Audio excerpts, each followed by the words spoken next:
오늘 우리에게 주시는 하나님의 말씀은 에스겔 1장 15절에서 28절까지 말씀입니다.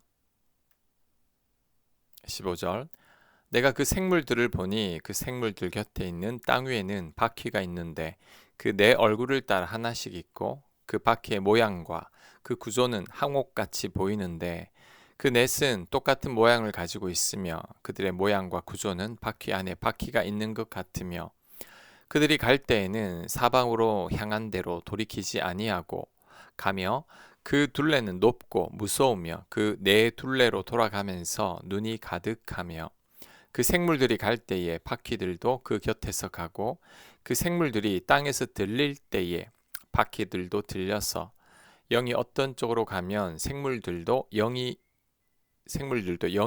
가려 하는 곳으로 가고 바퀴들도 그 곁에서 들리니 이는 생물의 영이 그 바퀴들 가운데 있음이니라. 그들이 가면 이들도 가고 그들이 서면 이들도 서고 그들이 땅에서 들릴 때에는 이들도 그 곁에서 들리니 이는 생물의 영이 그 바퀴들 가운데에 있음이더라. 아멘. 오늘 본문은 어제 본문에 대한 보다 더 구체적인 설명입니다. 네 생물은 모두 한 개의 바퀴를 가지고 있었는데 그 바퀴는 모두 같은 모양을 하고 있었습니다. 바퀴 둘레로 눈이 가득했고 바퀴는 네 생물과 언제나 일치했습니다. 생물들이 움직일 때 바퀴들도 움직였습니다. 22절 그 생물의 머리 위에는 수정 같은 궁창의 형상이 있어 보기에 두려운데 그들의 머리 위에 펼쳐져 있고 그 궁창 밑에 생물들의 날개가 서로 향하여 펴 있는데 그 생물은 두 날개로 몸을 가렸고 저 생물도 두 날개로 몸을 가렸더라. 생물들이 갈 때에 내가 그 날개 소리를 들으니 많은 물소리와도 같으며 전능자의 음성과도 같으며 떠드는 소리 곧 군대의 소리와도 같더니 그 생물이 설 때에 그 날개를 내렸더라. 그 머리 위에 있는 궁창 위에서부터 음성이 나더라. 그 생물이 설 때에 그 날개를 내렸더라. 아멘. 생물들의 머리 위에는 궁창 같은 형상이 있어서 보기에 심히 두려웠다고 합니다. 생물들이 움직일 때 나는 소리는 전능자의 음성과도 같았고 군대의 소리와도 같았습니다. 이는 내 생물의 위엄과 권능을 상징하는 것입니다. 26절 그 머리 위에 있는 궁창 위에 보좌의 형상이 있는데 그 모양이 남보석 같고 그 보좌의 형상 위에 한 형상이 있어 사람의 모양 같더라. 내가 보니 그 허리 위의 모양은 단새 같아서 그 속과 주위가 불 같고 내가 보니 그 허리 아래의 모양도 불 같아서 사방으로 광채가 나며 그 사방 광채의 모양은 비 오는 날 구름에 있는 무지개 같으니 이는 여호와의 영광의 형상의 모양이라.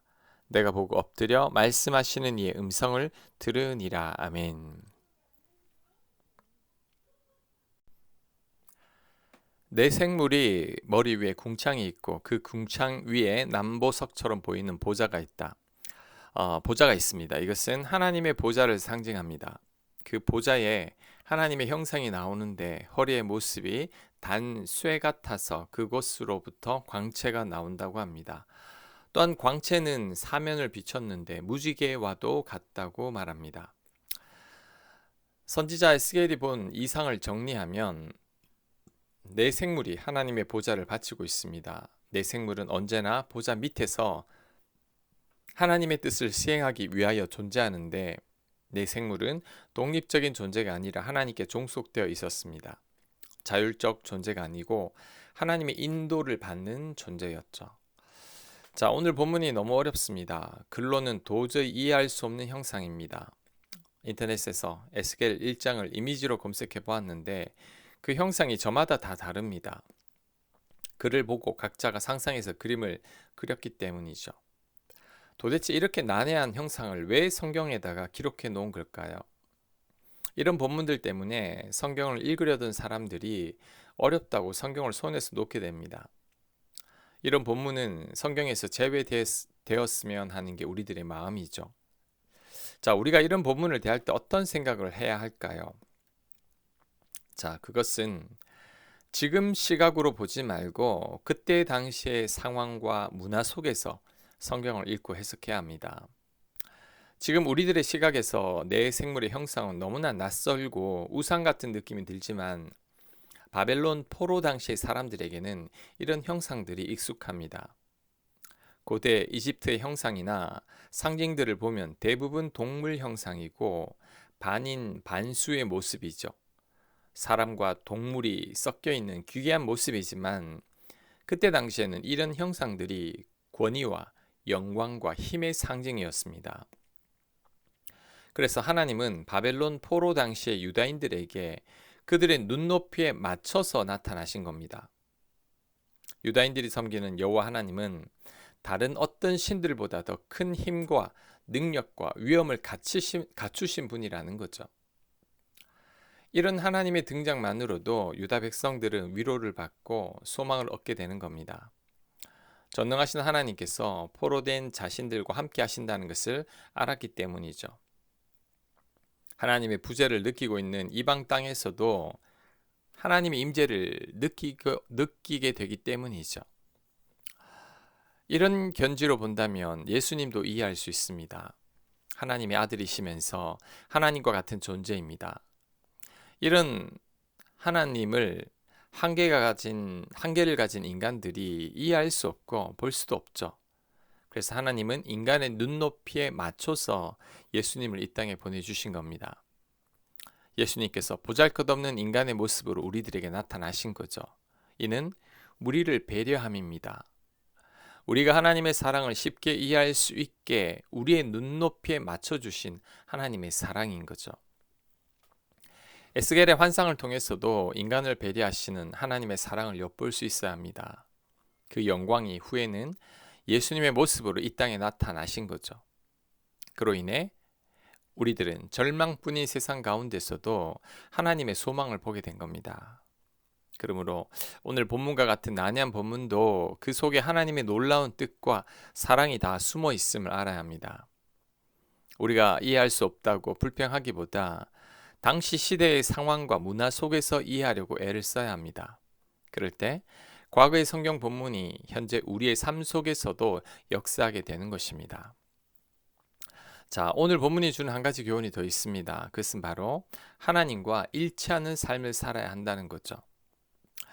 내 생물은 하나님의 보좌를 바치고 있는데 철저히 보좌를 따라 움직이고 있습니다. 절대 독립적으로 움직이지 않고 하나님의 영광과 보좌를 따라 움직이고 있죠. 우리들의 신앙생활도 이렇게 되어야 합니다. 우리들도 철저히 하나님 뜻에 일치되는 삶을 살아야 합니다. 하나님과 우리들의 생각이 달라서 우리 뜻대로 살아서는 안 됩니다. 요나가 그런 삶을 살았죠. 요나는 하나님의 뜻과 자신의 뜻이 달랐습니다. 하나님은 니느웨를 구원하시길 원했지만 요나는 니느웨가 멸망하기를 바랬습니다. 그래서 하나님께서 가라고 하신 곳으로 가지 않았습니다. 물고기 뱃속에서 고생한 후에도 아직 정신을 차리지 못했죠. 억지로 마지못해서 니느웨로 갔지만 여전히 니느웨가 멸망하기를 바랬던 겁니다. 우리는 이렇게 어리석은 삶을 살아서는 안 됩니다. 하나님의 뜻이 우리의 뜻이 되어야 하고 우리의 뜻이 하나님의 뜻이 되어야 합니다. 그래서 철저히 하나님 뜻에 순종하는 삶을 살아야 합니다. 이런 삶이 참 그리스도인의 삶이고 제자의 삶입니다. 그래서 예수님은 성령의 사람은 자신이 어디로 와서 어디로 가는지를 모르는 사람이라고 했습니다.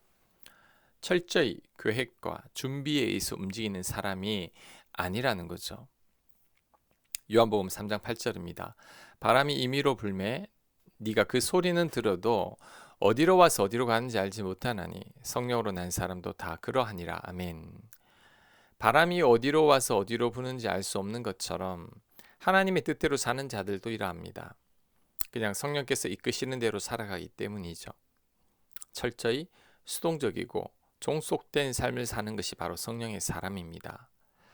예수님의 제자 빌립은 철저히 이런 삶을 살았죠.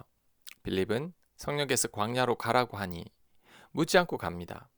그곳에서 에디오피아 국고를 맡은 내시를 만나자 성령께서 그에게 다가가라고 하십니다. 이에 빌립은 순종하고 결국 그 내시에게 예수님을 전하게 됩니다. 예수님을 전한 후에도 성령께서 이끄시는 대로만 움직였습니다. 이런 사람이 바로 하나님의 사람이죠. 빌립은 철저히 하나님을 인정하고 하나님을 의지하고 성령님께 순종하며 사는 자였죠. 그랬기에 성령께서 빌립을 통해 역사하신 겁니다. 우리 또한 이런 삶을 살아야 합니다. 성령 충만하다는 것은 철저히 종속된 삶을 의미합니다. 내 의지와 자유를 성령님께 철저히 복종시키는 것이 성령 충만이죠. 그래서 주님 말씀하시면 나가고 주님 뜻이 아니면 멈추는 것이 성령 충만한 삶입니다. 이런 삶 속에 하나님의 역사가 나타납니다. 이런 삶 속에서 하나님을 경험하게 됩니다. 그러니 우리가 이런 삶을 살아내야 할 것입니다. 이런 삶이 참 그리스도인의 삶일 것입니다. 아멘. 기도합니다. 하나님, 철저히 하나님께 종속된 삶을 살게 하여 주시옵소서. 하나님께서 이끄시는 대로 따라가는 저희들 되도록 인도하여